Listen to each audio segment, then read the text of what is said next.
Hey, Matthew here, and today I'll be doing another anime review. Today is going to be over the anime Nanatsu no Taizai. So let's get started.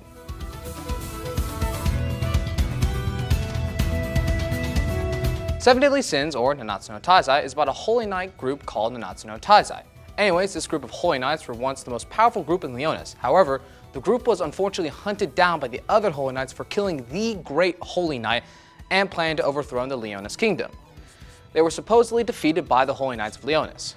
Now, the series fast forwards 10 years later to where the Holy Knights plan a coup d'etat against the King of Leonis.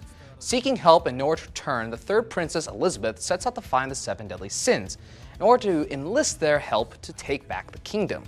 Along the way, Elizabeth finds the former leader of the Seven Deadly Sins, Meliodas, and thus she and him set out to find the other members.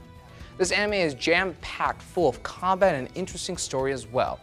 That said, let's get into the goods and bads of this anime. Starting off, we have the clarity of the sins. In most anime that uses the Seven Deadly Sins, like Full Metal Alchemist, we see the sins as a group of people, but the issue is that sometimes their powers don't relate to their sin, like Sloth, who can run really fast, or Lust, who has really sharp fingers.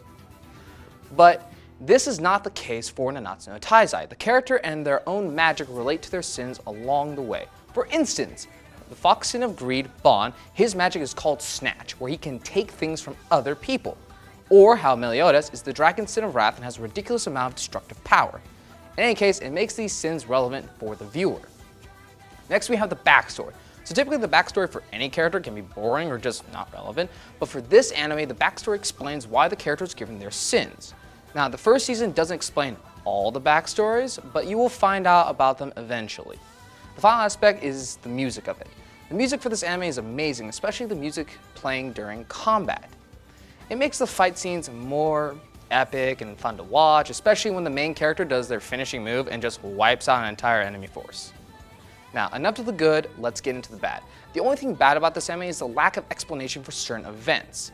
Since it is the first season, a lot of detail will be left out, but it's still annoying to sit there and wonder, how do they know this? Please tell me the answer. It's a pain in the butt and it drives people crazy. But besides that, the anime is pretty great. Anyways, if you want to enter the world of Nanatsu no Taizai, then go to Crunchyroll, because Heads Up Display will give Nanatsu no Taizai a 10 out of 10.